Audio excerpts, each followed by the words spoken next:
Hello जय हिंद साथियों, आप सभी का स्वागत है आपके अपने यूट्यूब चैनल विनर्स क्लासेस पर। तो जैसा कि आप सभी को पता चल चुका होगा, आपका बीपीएससी पीआरटी का एग्ज़ाम 20 जुलाई को होने वाला है। तो उसी को ध्यान में रखते हुए आज हम एक नई शुरुआत करने वाले हैं, जिसमें हम देखेंगे दृष्टि के 21 प्रैक्टिस सेटों को। ये केवल और केवल पीआरटी के लिए होंगे। आप चाहें तो जो जनरल पार्ट है आपके अदर एग्जाम्स का, उनमें भी इसे यूज कर सकते हैं, लेकिन ये पीआरटी स्पेशल है। तो इसमें कितने प्रैक्टिस सेट हैं? 21 प्रैक्टिस सेट हैं।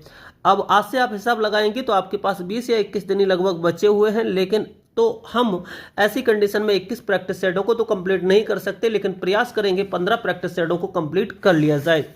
और दृष्टि है, इसका मतलब प्रैक्टिस सेट बहुत ही अच्छे होने वाले हैं। तो चलिए प्रारंभ करते हैं। समय बिल्कुल भी बर्बाद करेंगे नहीं, हम लोग सीधे और सीधे जो हमारा टॉपिक है उसी पर बात करेंगे। यहाँ पर कितने प्रैक्टिस सेट दिए गए? तो 21 प्रैक्टिस सेट हैं।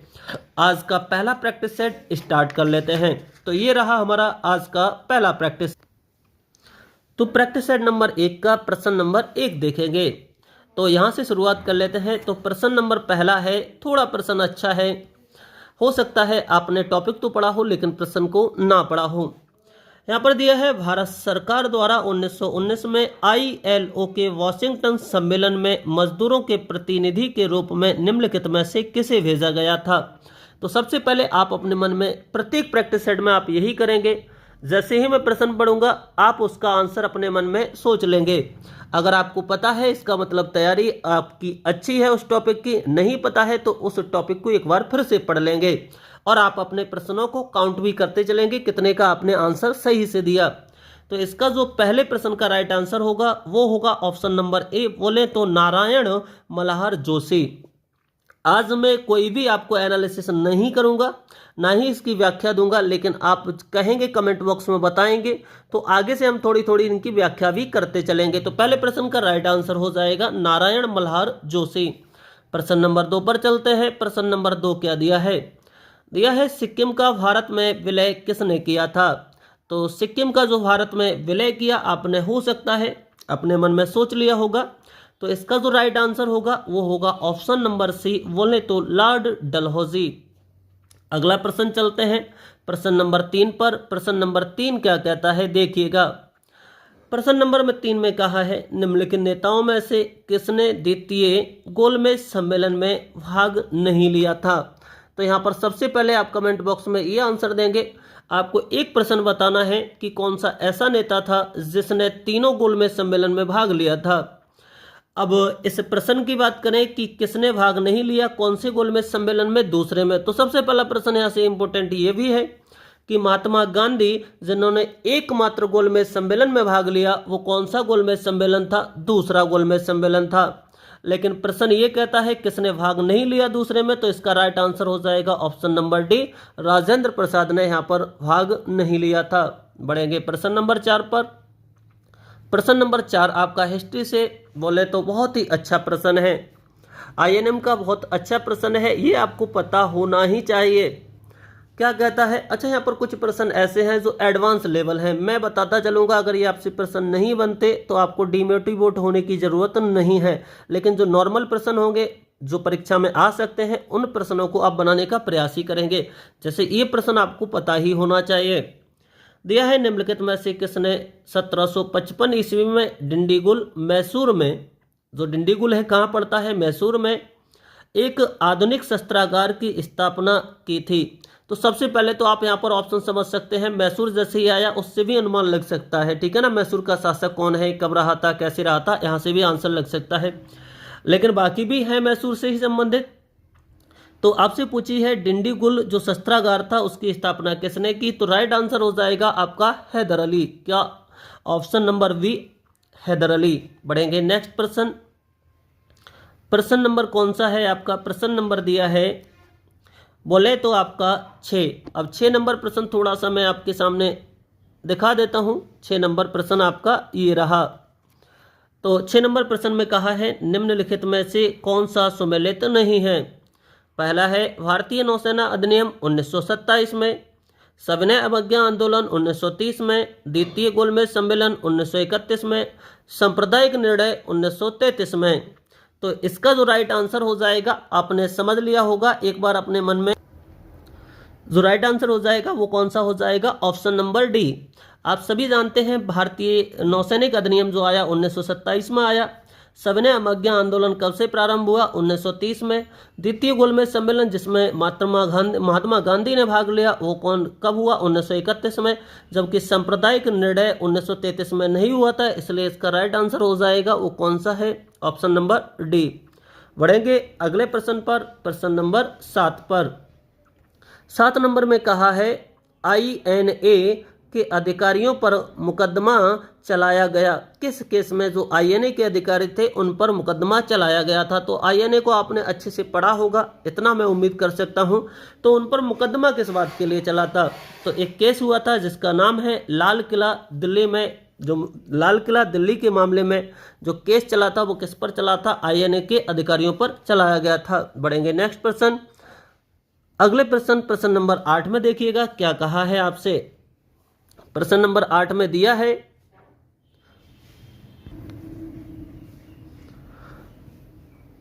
सूची 1 को सूची 2 से सुमेलित कीजिए तथा सूचियों के नीचे दिए गए कूट से सही उत्तर चुनिए।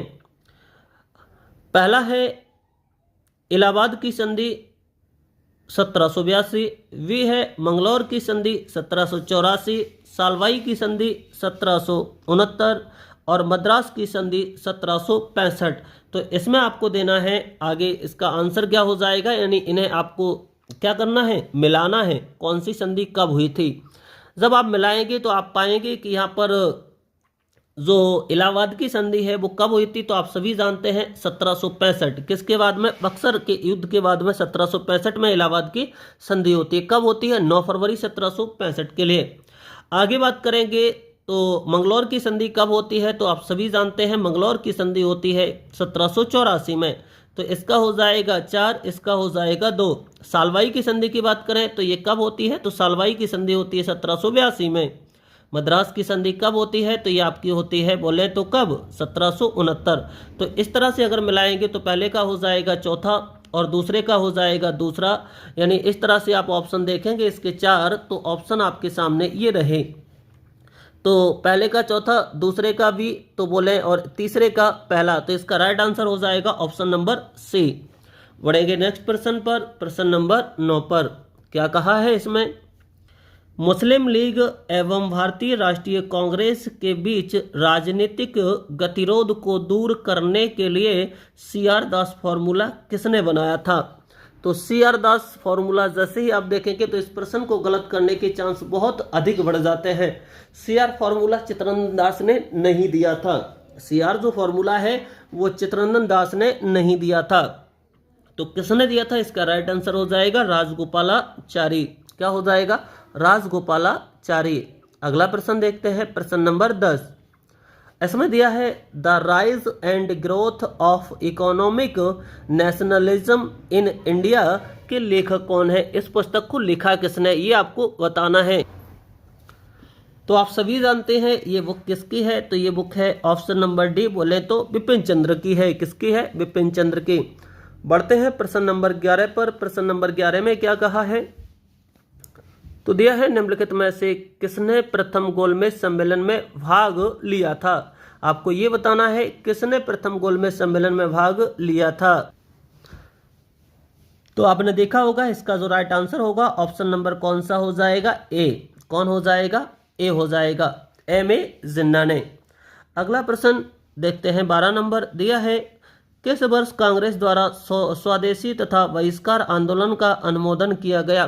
तो आप सभी जानते हैं जो स्वदेशी और बहिष्कार आंदोलन का अनुमोदन किया गया वो कौन से, आपसे अधिवेशन किसकी बात की गई है, उस वर्ष को पूछा गया है। तो इसे तो आप सभी जानते हैं, इसका ऑप्शन नंबर क्या हो जाएगा, ऑप्शन नंबर डी, बोले तो 1905। जो स्वदेशी आंदोलन चलाया गया वो कब, तो 7 अगस्त 1905, याद रखेंगे। अगला प्रश्न है 13 नंबर। 13 नंबर में क्या कहा है, किस वर्ष सुभाष चंद्र बोस ने कांग्रेस अध्यक्ष के पद से इस्तीफा दे दिया था। तो आप सभी जानते हैं त्रिपुरी संकट है वो कब हुआ था, तो 1939 में किसने, तो आप सभी जानते हैं सुभाष चंद्र बोस ने कांग्रेस से इस्तीफा दे दिया और किसका एक नई संस्था का निर्माण किया था, उसका आपको नाम बताना है कमेंट बॉक्स में। क्या था, आगे बढ़ते हैं, प्रश्न नंबर अगला 14 नंबर। इसमें कहा है भगत सिंह को किस मामले में मृत्युदंड दिया गया था। तो आप एक बार खुद से प्रयास करेंगे तो इसका राइट आंसर जो होगा वो होगा ऑप्शन नंबर सी, बोले तो मेरठ षड्यंत्र मुकदमा। अगला प्रश्न नंबर 15 दिया है। इसमें कहा है मोतीलाल नेहरू और सी आर दास द्वारा 1923 में गठित पार्टी का क्या नाम था। तो मोतीलाल नेहरू और सी आर दास ने जिस पार्टी का गठन 1923 में किया, आप सभी जानते हैं उस पार्टी का नाम था क्या, स्वराज पार्टी। क्या नाम था, स्वराज पार्टी। अच्छी तरह से जानते हैं। सॉरी दोस्तों, इसका सही आंसर होगा वो होगा गदर पार्टी। स्वराज पार्टी तो 1913 में हुआ था इसका गठन, इसका कब, 1923 में। मैंने यहाँ पर ध्यान नहीं दिया, तो इसका राइट आंसर होगा वो होगा option number B, Ghadar party. बढ़ेंगे आगे।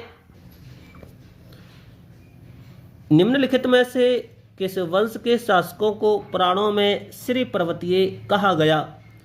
अच्छा प्रश्न है, किस वंश के शासकों को पुराणों में क्या कहा है, श्री पर्वतीय कहा गया है। तो इसका राइट आंसर हो जाएगा वो हो जाएगा ऑप्शन नंबर वी, बोले तो इक्ष्वाकु वंश। आगे प्रश्न नंबर 17 देखिए, दिया है मौर्य काल में एग्रोनोमई, ध्यान से पढ़ना है, एग्रोनोमी नहीं है, एग्रोनोमई अधिकारी निम्नलिखित में से किस क्षेत्र से संबंधित थे। किस क्षेत्र से संबंधित थे। तो एग्रोनोमई जो थे उनका संबंध था मार्ग निर्माण से। किससे, मार्ग निर्माण से। आगे प्रश्न नंबर 18 देखिएगा, निम्नलिखित में से किस भारतीय पुरातत्ववेत्ता ने पहली बार भीमबेटका गुफा को देखा और उनके शैल चित्रों के प्रागैतिहासिक महत्व को खोजा। तो इसका राइट आंसर क्या होगा, प्रयास कीजिएगा बताने का। तो इसका राइट आंसर हो जाएगा option number C, V S Wakadkar. V S Wakadkar. पढ़ते हैं अगला प्रश्न, प्रश्न नंबर 19 को। दिया है 1687 में जब औरंगजेब ने गोलकुंडा किले पर अधिकार किया, उस समय गोलकुंडा का शासक कौन था। तो इसे भी आपने अच्छे से पढ़ रखा होगा। इसका राइट आंसर आप सभी जानते होंगे। इसका राइट आंसर हो जाएगा option number A, Abul Hasan Qutub Shah. Golconda का उस समय शासक हुआ करता था। बढ़ेंगे अगले प्रश्न पर, प्रश्न नंबर 20 पर। दिया है निम्नलिखित में से किस मुगल कालीन नहर का निर्माण फिरोज शाह की रजवावाह को पुनर्जीवित करने के लिए किया गया था। तो इसका राइट आंसर आप कमेंट बॉक्स में देंगे। बढ़ेंगे नेक्स्ट प्रश्न पर, प्रश्न नंबर 21 पर। भारत का सबसे बड़ा संघ राज्य क्षेत्र कौन सा है। तो इसे तो आप सभी जानते हैं, राइट आंसर हो जाएगा लद्दाख। लद्दाख सबसे बड़ा हमारा संघ शासित प्रदेश है। आगे जानते हैं 22 नंबर दिया है, आपसे पूछा गया है ये प्रश्न देखिए, अभी हाल ही में यूपीएससी का एग्जाम हुआ, उसमें भी पूछा गया था और आपकी प्रैक्टिस सेट में यहाँ पर दिया गया है। क्या पूछा है, निम्नलिखित में से किस वाद में भारतीय संविधान के अनुच्छेद 21 के तहत निजता को मूल अधिकार माना गया था। उसमें इस तरह से पूछा था, निजता को मूल अधिकार किस अनुच्छेद के तहत माना गया था। तो आपको याद रखना है निजता को मौलिक अधिकार किस अनुच्छेद के 21 के तहत। लेकिन यहाँ पर पूछा है कौन सा वाद था, कौन सा केस था। तो केस याद रखना है आपको, के एस पुट्टास्वामी वाद था। कौन सा था, के एस पुट्टास्वामी वाद था। प्रश्न नंबर 23 की बात कर लेते हैं। ये भी एक अच्छा प्रश्न है क्योंकि अभी हाल ही में आप सभी जानते हैं चुनाव हुए हैं संपन्न, लोकसभा के चुनाव संपन्न हुए हैं। तो प्रश्न ऐसा बन सकता है, क्या है, किसी राजनीतिक दल को क्षेत्रीय दल के रूप में मान्यता दी जाती है यदि, क्षेत्रीय दल की बात कर रहा है, किसकी बात कर रहा है, क्षेत्रीय दल की बात कर रहा है, ठीक है ना। तो क्षेत्रीय दल की बात करें तो उसके लिए जरूरी होना चाहिए, ऑप्शन नंबर आपका हो जाएगा वी, वह राज्य में या तो लोकसभा अथवा विधानसभा या किसी भी चुनाव में कुल मिलाकर कितना परसेंट जो राज्य है उसका 6% जितना भी चुनाव में मत पड़ रहे हैं उसका 6% उसे मिलना चाहिए। आगे बात कर लेते हैं, मतदाता सूची के कितने परसेंट, 6% मत वह प्राप्त करे। Option number B right answer होगा। 24 नंबर, निम्नलिखित में से किस अधिनियम द्वारा भारत में संघीय न्यायालय की स्थापना की गई थी। पहला ऑप्शन दिया है भारतीय परिषद अधिनियम 1861, बी ऑप्शन दिया है भारत शासन अधिनियम 1909, सी ऑप्शन दिया है भारत शासन अधिनियम 1919 और डी ऑप्शन है उपरोक्त में से कोई नहीं। तो आप सभी जानते हैं भारत में संघीय न्यायालय की स्थापना हमारे पास एक अधिनियम था। कब का अधिनियम? 1935 का अधिनियम। तो 1935 के अधिनियम के तहत संघीय न्यायालय की स्थापना की गई थी, अर्थात इसका राइट आंसर होगा ऑप्शन नंबर डी, इनमें से कोई भी नहीं। चलिए देखिएगा 25 नंबर प्रश्न। यह है भारतीय संविधान के निम्नलिखित अनुच्छेदों में से किस एक के अंतर्गत विधान परिषद के सृजन तथा उत्साधन की प्रक्रिया का वर्णन किया गया है?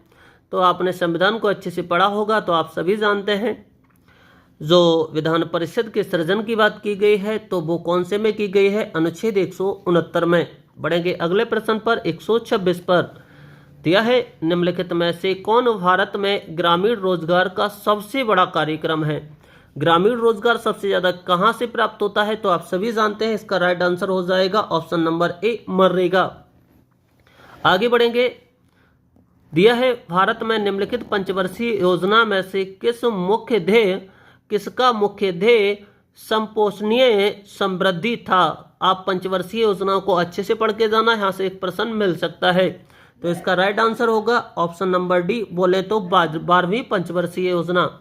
आगे पढ़ते हैं 28 नंबर प्रश्न। किस वर्ष में भारत सरकार द्वारा 14 बड़े निजी बैंकों का राष्ट्रीयकरण कर दिया गया था? तो आप सभी जानते हैं ये वर्ष होगा 1969। अगला प्रश्न है हरित क्रांति संबंधित है, किससे संबंधित है हरित क्रांति? तो आप सभी जानते हैं दूध उत्पादन से बिल्कुल नहीं, श्वेत क्रांति संबंधित है। दलहन से कौन सी? पीली क्रांति है। दलहन से पीली क्रांति। आप कहेंगे खाद्यान्न उत्पादन से कौन सी? जो खाद्यान्न उत्पादन है उससे संबंधित है कौन सी क्रांति? हरित क्रांति। बढ़ेंगे आगे प्रश्न नंबर 30 पर। इसमें दिया है निम्नलिखित राज्यों में से कौन सा पारंपरिक रूप से इलायची एवं काली मिर्च बोले तो मसालों के लिए जाना जाता है, प्रमुख उत्पादक है? तो आप सभी जानते हैं मसालों का प्रमुख उत्पादक आपको वास्को डी गामा के समय से पता होगा कौन है? तो केरल है। राइट आंसर समझ लिए हैं आप लोग। अगला प्रश्न है आपका प्रश्न नंबर बोले तो 31 और इसमें दिया है ब्राजील में विशाल कॉफी वागनों को क्या कहा जाता है? ये प्रश्न बहुत इंपॉर्टेंट है। जो ब्राजील में कॉफी वागन है वो क्या कहलाते हैं? तो आंसर होगा इसका फजेंडा। क्या होगा? फेजेंडा लिखा होता है, फजेंडा लिखा होता है। तो इसका राइट आंसर क्या होगा? फजेंडा। याद रखना, इसे बहुत इंपॉर्टेंट प्रश्न है। ब्राजील में जो विशाल कॉफी बागान है उन्हें फजेंडा कहा जाता है। आगे पूछा गया है, बताइएगा रानी लक्ष्मीबाई मरीन राष्ट्रीय उद्यान की स्थापना कब की गई थी? तो इसका जो राइट आंसर हो जाएगा वो हो जाएगा ऑप्शन नंबर सी। तो जो रानी झांसी मरीन राष्ट्रीय उद्यान की स्थापना कब हुई थी? तो आप सभी को पता है 1996 में। आगे बढ़ेंगे नेक्स्ट प्रश्न। वर्षा की मात्रा निर्भर करती है, ये आपका कॉन्सेप्चुअल प्रश्न है। कॉन्सेप्ट पता होगा तभी आप कर पाएंगे। हो सकता है आपने बुकों में पढ़ा हो, ना भी पढ़ा हो, तब भी आप बता सकते हैं। पूछा है वर्षा की मात्रा निर्भर करती है। ऑप्शन ए वायुदाब पर, दूसरा है वायुमंडल में नमी पर, जल चक्र पर, तीसरा है तापक्रम पर। अगर बात करें तो ये चारों की चारों ही चीजें हैं, उन पर वर्षा की मात्रा निर्भर करती है, लेकिन इनमें सबसे अधिक किस पर निर्भर करती है? तो वो हो जाएगा वायुमंडल में नमी पर। किस पर? वायुमंडलीय नमी पर। Option number B right answer हो जाएगा। अगला प्रश्न बेहद आसान प्रश्न है। निम्नलिखित में से कौन सा भारत में स्थापित प्रथम राष्ट्रीय उद्यान है? तो आप सभी जानते हैं चंदौली उत्तर प्रदेश में नहीं होगा, गिर गुजरात में नहीं होगा, दूधवा उत्तर प्रदेश में नहीं होगा। इसका राइट आंसर हो जाएगा जिम कॉर्बेट राष्ट्रीय उद्यान। बताइएगा इसका वर्तमान में नाम क्या कर दिया गया है? कमेंट बॉक्स में आपको जरूर लिख देना है। आगे बात करेंगे 35 नंबर। एक इंपोर्टेंट प्रश्न है, आपसे पूछा गया है भोपाल गैस त्रासदी का कारण क्या था? तो मिथाइल आइसोसाइनाइड का रिसाव, नाइट्रोजन डाइऑक्साइड का रिसाव, सल्फर डाइऑक्साइड का रिसाव, कार्बन मोनोऑक्साइड का रिसाव। तो आप सभी जानते हैं इसका राइट आंसर होगा ऑप्शन नंबर ए मिथाइल आइसोसाइनाइड का रिसाव। ये प्रश्न कई परीक्षाओं में पूछा गया है। 36 नंबर प्रश्न में दिया है भारतीय संसद द्वारा वन संरक्षण अधिनियम किस वर्ष में अधिनियमित किया गया था? तो इसका राइट आंसर हो जाएगा ऑप्शन नंबर डी। बोलें तो कब? 1988। अगला प्रश्न है आपका, आपसे पूछा गया है 37 नंबर में, नेलांग घाटी किस राज्य में स्थित है? तो नेलांग घाटी कहाँ स्थित है? हिमाचल प्रदेश में, सिक्किम में, जम्मू कश्मीर या उत्तराखंड? तो आप सभी को याद रखना है, इसका राइट आंसर होगा ऑप्शन नंबर डी। बोले तो उत्तराखंड। नेलांग घाटी कहाँ स्थित है? उत्तराखंड में। अगला प्रश्न है, निम्नलिखित में से कौन सा युग्म सुमेलित नहीं है? अब सबसे पहले मैं ये टॉपिक बता देता हूँ कहाँ से ये प्रश्न पूछा गया है। तो आपको सभी को पता है स्थानीय हवाओं के नाम, जो वायु है, हवाएं हैं, स्थानीय हवाएं आपको पढ़ लेना है। स्थानीय हवाओं के नाम आपसे पूछे जाते हैं, तो इसका राइट आंसर आपको बताना है कौन सा होगा। इसका राइट आंसर कमेंट बॉक्स में बताइएगा, मैं आपको कमेंट बॉक्स में इसका राइट आंसर पिन कर दूंगा।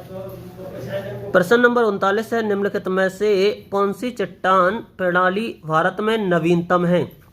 आपसे पूछी गई है कौन सी चट्टान नवीनतम है, तो इसका राइट आंसर कौन सा हो जाएगा? जल्दी से आप अपने मन में सोच लीजिए। तो नवीनतम की बात करें तो ये हो जाएगा गोंडवाना। इसी से संबंधित आपका ये बीपीएससी टीआरई 2 या 1 में पूछा गया प्रश्न है कि सबसे पुराना कौन सा है? तो पुराना कौन सा हो जाएगा? आपका राइट आंसर उस कंडीशन में आ जाएगा धारवाड़ क्रम की चट्टानें। न्यू में कौन है? देखिए प्रश्न जरूरी नहीं प्रैक्टिस सेट का डिक्टो प्रश्न आ जाए, लेकिन इससे मिला हुआ प्रश्न आ जाएगा। अभी आप टीआरई का प्रश्न उठाएंगे तो उसमें पूछा गया था प्राचीनतम, लेकिन यहाँ पर नवीनतम। तो प्राचीनतम कौन है? प्राचीनतम धारवाड़। नवीनतम कौन है? गोंडवाना। आगे पूछा है 40 नंबर, निम्नलिखित दर्रों में से किससे होकर लेह जाने का रास्ता है? तो आप सभी जानते हैं, यहाँ से चुंबी घाटी आपको पता है हिमाचल प्रदेश में नहीं हो सकता, सिपकिला नहीं हो सकता, बनियाल नहीं होगा, क्योंकि सिपकिला और नाथुला कहाँ पर है? सिक्किम में है। लेकिन आपको ले जाना है तो इसका राइट आंसर ऑप्शन नंबर ये हो जाएगा। बोले तो जोजिला दर्रा। आगे बढ़ते हैं, भारत में निम्नलिखित में से कौन सा राज्य देश का 70% से अधिक कॉफी का उत्पादन करता है? तो कॉफी उत्पादक राज्य आप सभी जानते हैं कौन है? कर्नाटक। आगे बढ़ेंगे, इसका right answer option number D होगा। 42 नंबर प्रश्न दिया है, भारतीय प्रायद्वीप की सबसे ऊंची चोटी कौन है? प्रायद्वीप की पूछ रहा है, चाहे तो भारतीय प्रायद्वीप की पूछ ले, चाहे दक्षिण भारत की पूछ ले, वाते की है। तो इसका राइट आंसर होगा ऑप्शन नंबर बी, अनाईमुडी। बढ़ते हैं नेक्स्ट प्रश्न, प्रश्न नंबर 43 पर दिया है, निम्नलिखित में से किस राज्य का क्षेत्रफल सबसे अधिक है? तो आप सभी जानते हैं राज्य के क्षेत्रफल की बात करें तो राजस्थान, जबकि जनसंख्या की बात करें तो क्या हो जाएगा? उत्तर प्रदेश। जबकि जनसंख्या घनत्व की बात करें तो आंसर हो जाएगा बिहार। बिहार का जनसंख्या घनत्व कितना है? आप कमेंट बॉक्स में लिखिएगा। अगला प्रश्न बहुत अच्छा प्रश्न है, टीआरई 1 या 2 में पूछा गया प्रश्न है। इसी की तरह प्रश्न क्या है, भारत के पश्चिमी तटीय मैदान के उत्तरी भाग को किस अन्य नाम से भी जाना जाता है? पश्चिमी तटीय मैदान का कौन सा भाग? उत्तरी भाग। तो जो उत्तरी भाग ऊपर वाला जो पश्चिमी तट है वो क्या कहलाता है? तो आप सभी जानते हैं ऊपर वाला कोंकण तट कहलाता है, नीचे वाला मालाबार। तो इसका राइट आंसर हो जाएगा कोंकण तट। बोले तो ऑप्शन नंबर सी इसका राइट आंसर होगा। अगला प्रश्न है, तातीपाका तेल शोधनशाला किस राज्य में स्थित है? कौन सा है? तातीपाका। बताइएगा कहाँ स्थित होगा? तो इसका राइट आंसर हो जाएगा ऑप्शन नंबर डी। बोले तो आंध्र प्रदेश। नेक्स्ट प्रश्न पर बढ़ते हैं, इसमें दिया है, जब प्रकाश एक माध्यम से दूसरे माध्यम में जाता है तो निम्नलिखित में से कौन सा नहीं बदलता है? तो पहला ऑप्शन है वेग, गति, तरंग दैर्ध्य, आवृत्ति, आवर्तनांक। तो राइट आंसर हो जाएगा ऑप्शन नंबर सी, आवृत्ति। किसी भी माध्यम में जाने पर नहीं बदलती, आवृत्ति सेम रहती है। अगला प्रश्न बहुत ही बेहतरीन प्रश्न है, पूछा है विद्युत चुंबकीय तरंगों का वेग क्या होता है? तो इसको ऐसे भी कह सकते हैं प्रकाश का वेग क्या होता है? तो प्रकाश के वेग की बात करें तो विद्युत चुंबकीय जो तरंगों का वेग होगा वो 3 × 10⁸ मीटर प्रति सेकंड। अब चूंकि सेकंड को ऊपर ले गए तो इस पर इन्वर्स आ जाएगा, बोले तो मीटर प्रति सेकंड की पावर -1 हो जाएगा। बढ़ेंगे नेक्स्ट प्रश्न। नेक्स्ट प्रश्न को बताने से पहले मैं बता दूं, अगर आपको वीडियो अच्छा लगे तो प्लीज चैनल को सब्सक्राइब कीजिएगा, वीडियो को लाइक कीजिएगा और शेयर भी कर दीजिएगा। अगला प्रश्न है 48 नंबर, पहला व्यक्ति जिसने चंद्रमा पर अपना पैर रखा, बहुत आसान प्रश्न है तो आप सभी जानते हैं, नील आर्मस्ट्रांग।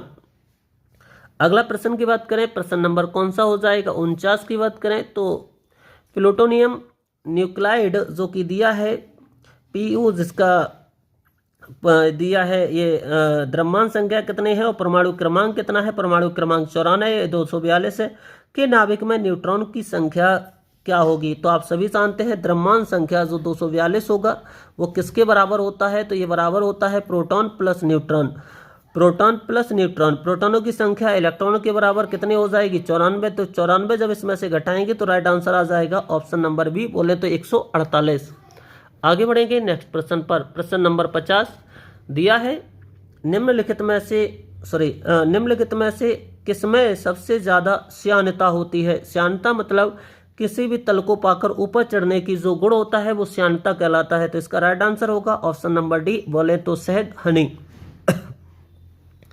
51 नंबर, निम्नलिखित में से कौन सा ऊष्मा का सबसे कुचालक है। इनमें से कौन सा सबसे कुचालक है ये आपको बताना है। तो इसका जो राइट आंसर होगा वह हो जाएगा आपका ऑप्शन नंबर सी, बोले तो पारा।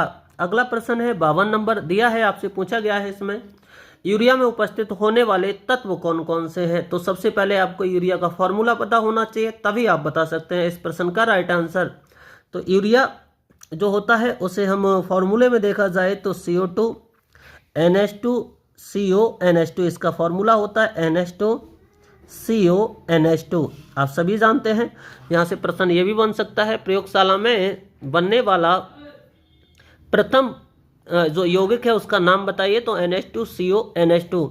तो इसमें देखेंगे आप, नाइट्रोजन मिलेगा आपको, नाइट्रोजन मिल जाएगा, हाइड्रोजन मिलेगा, हाइड्रोजन मिल जाएगा, कार्बन मिलेगा तो कार्बन मिल जाएगा, ऑक्सीजन मिल जाएगा।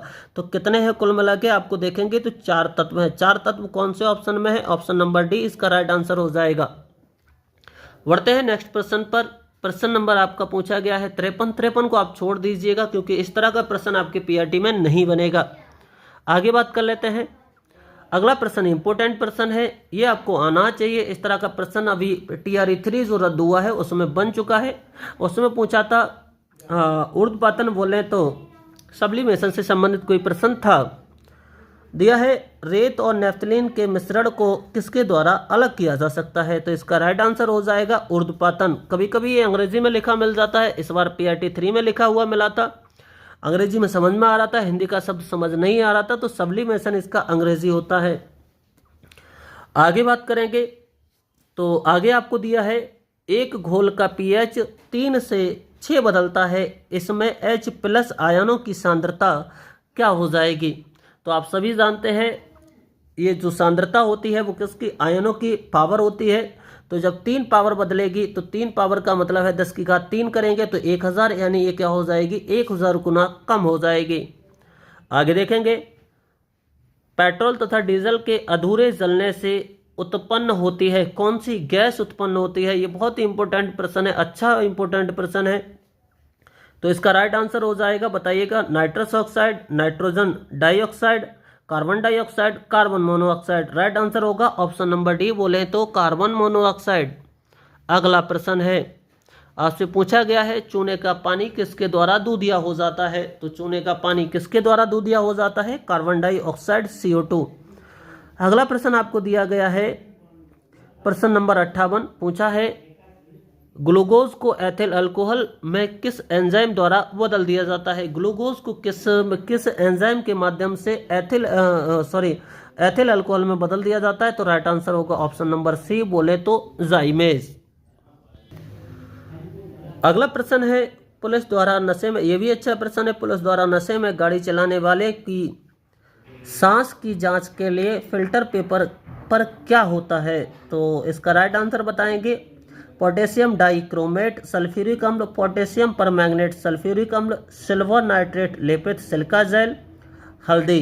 तो इसका राइट आंसर होगा ऑप्शन नंबर ए, बोला जाए तो पोटेशियम डाइक्रोमेट सल्फ्यूरिक अम्ल लगा होता है। इसके द्वारा ही पुलिस जांच करती है किसकी, ड्राइवर की, कि उसने ड्रिंकिंग बोले तो शराब पी रखी है, वो नशे में है या नहीं है।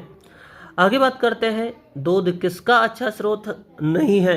ये ध्यान देना है, दूध किसका अच्छा स्रोत नहीं है।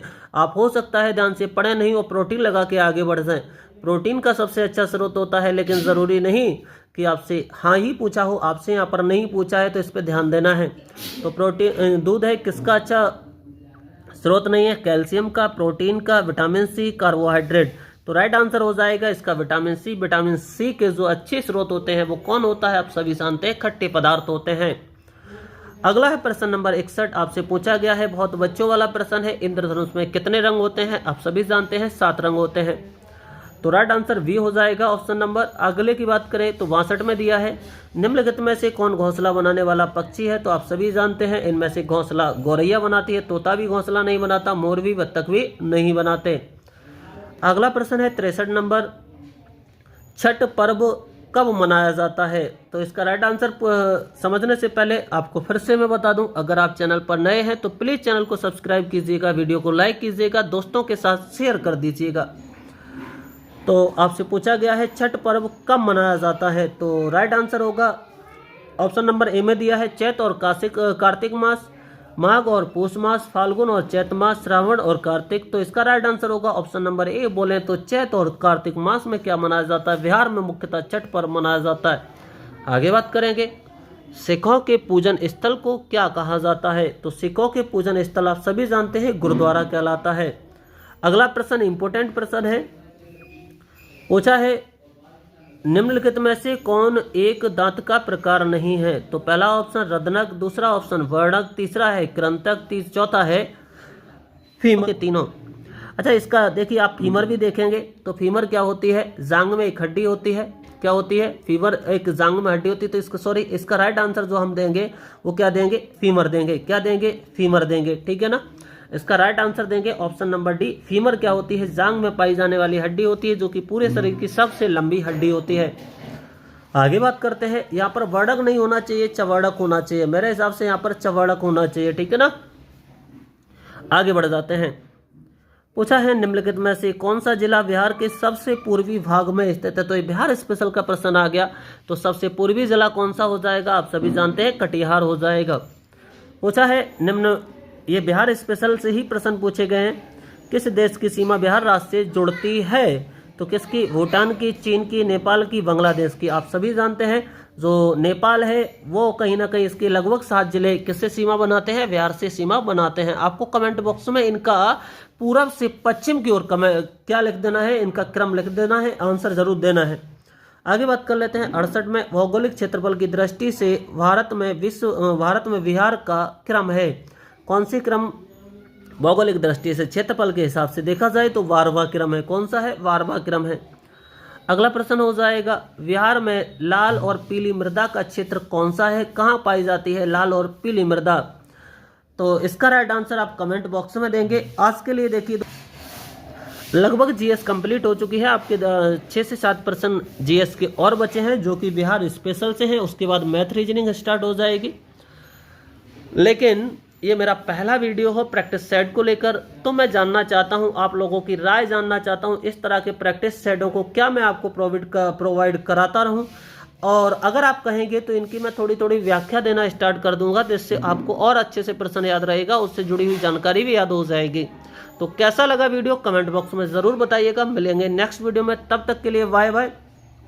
चैनल सब्सक्राइब नहीं किया है तो प्लीज़ चैनल को सब्सक्राइब कीजिएगा।